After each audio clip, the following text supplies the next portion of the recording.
পৰিয়ালৰ ফালৰ পৰা গোচৰ এটা তৰা হৈছে আজি Guwahati Ulubari officer in charge CID ডিপাৰ্টমেণ্টৰ মই আছে প্ৰথম গৰিমা আছে তাৰপিছত ভণ্টি জুবিনৰ ভণ্টি পামি আছে ডক্টৰ পামি বৰঠাকুৰ আৰু মই কৰিছোঁ মনোজ বৰঠাকুৰে নাই ডিটেইলছটো এতিয়ালৈকে আপোনাক মই ক'ব নোৱাৰো কেলে আজি মই 5টা বজাতে আহিলোঁ যে গুৱাহাটীৰ পৰা আবেলি সিহঁতি দিছে মই আহিছোঁ মোৰ হাততে সেই ফাইনেল কপিটো পোৱা নাই এতিয়া সেইকাৰণে ডিটেইলছটো ক'ব নোৱাৰিম কিন্তু এটা কথা হ'ল মেইনলি এণ্টায়াৰ টিমকে কৰাৰ কাৰণে কুৱেশ্যনিং কৰাৰ কাৰণে আমি আহ্বান জনাইছোঁ CID ডিপাৰ্টমেণ্ট ছিংগাপুৰৰ সেই গোষ্ঠীটো যিটো গোষ্ঠীয়ে তেওঁলোকক মাতি নিছিলে সেই গ্ৰুপটোকো আওতালৈ আনিবলৈ কৈছোঁ আৰু মেইনলি শ্যামকানু মহন্ত আৰু সিদ্ধাৰ্থ শৰ্মা এই প্ৰাইম এটা তেখেতসকলে একিউজড বুলি আমি ভাবিছোঁ গতিকে ইনভেষ্টিগেশ্যন কৰিব আমি অনুভৱ কৰিছিলোঁ কিন্তু কথাটো হ'ল কি আমি গোটেই এণ্টায়াৰ ফেমিলিয়ে নহয় গোটেই এনেকুৱা এটা এনভাইৰনমেণ্ট ক্ৰিয়েট হৈ গ'ল যিটোত আমি মানে ঠিক হেৰুৱাই পেলাইছিলোঁ নিজৰ তেনেকুৱা ধৰণৰ পৰিস্থিতি হ'ল যে আমি থানালৈ যাবলৈ যে আমি কেছ এটা প্ৰথম ফাইল কৰি সেই কথাটো মানে উপলব্ধি কৰি পেলাই দৌৰ মাৰি যোৱাত অকণমান পলম হৈছে তাৰ কাৰণে আমি একো নাই সেইটো আমি মেনশ্যন কৰিছোঁ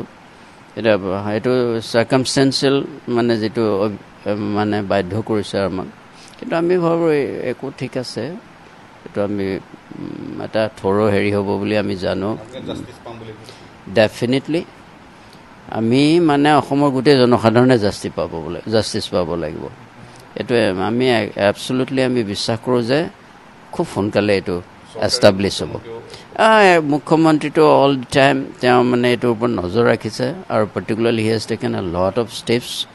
আমি চাইছোঁ আমি খুব মাইনিউটলি অবজাৰ্ভ কৰিছোঁ আমি ভাল পাইছোঁ মনতে যে তেখেতে ইমান গুৰুত্ব দিছে গোটেই কথাটোতে হ'ল ঠিক আছে নহয় মই কৈছোঁ যে কিছু পলম হৈ গৈছে সেইটো কাৰণে আমি মানে এটা ৱেভত আমি উটি যোৱা দি গ'লোঁ এইকেইদিন আমি হেৰুৱাই পেলাইছিলোঁ তাৰপিছত সেইকাৰণে ফাইনেলি আমি এইটো আজি দিলোঁ কালি গুৱাহাটীত আছিলোঁ আজি আহিব লগা হ'ল মই বিশেষ কাৰণত সেইকাৰণে আহিলোঁ আৰু ইতিমধ্যে সেইখন ফাইল কৰা হৈছে পৰিয়ালৰ ফালৰ পৰা গোচৰ এটা তৰা হৈছে আজি Guwahati Ulubari officer in charge CID ডিপাৰ্টমেণ্টৰ মই আছে প্ৰথম গৰিমা আছে তাৰপিছত ভণ্টি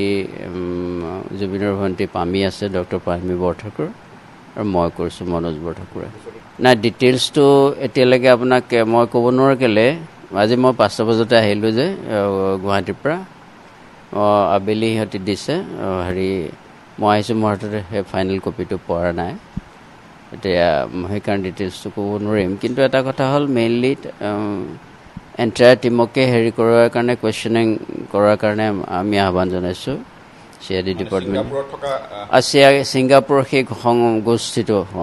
যিটো গোষ্ঠীয়ে তেওঁলোকক মাতি নিছিলে সেই গ্ৰুপটোকো আওতালৈ আনিবলৈ কৈছোঁ আৰু মেইনলি শ্যামকানু মহন্ত আৰু সিদ্ধাৰ্থ শৰ্মা এই প্ৰাইম এটা তেখেতসকলে একিউজড বুলি আমি ভাবিছোঁ গতিকে ইনভেষ্টিগেশ্যন কৰিব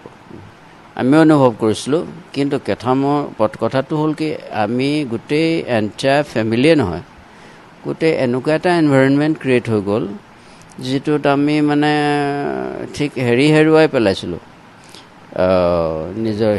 তেনেকুৱা ধৰণৰ পৰিস্থিতি হ'ল যে আমি থানালৈ যাবলৈ যে আমি কেছ এটা প্ৰথম ফাইল কৰি সেই কথাটো মানে উপলব্ধি কৰি পেলাই দৌৰ মাৰি যোৱাত অকণমান পলম হৈছে তাৰ কাৰণে আমি একো নাই সেইটো আমি মেনশ্যন কৰিছোঁ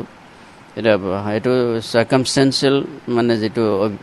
মানে বাধ্য কৰিছে আমাক কিন্তু আমি ভাবোঁ একো ঠিক আছে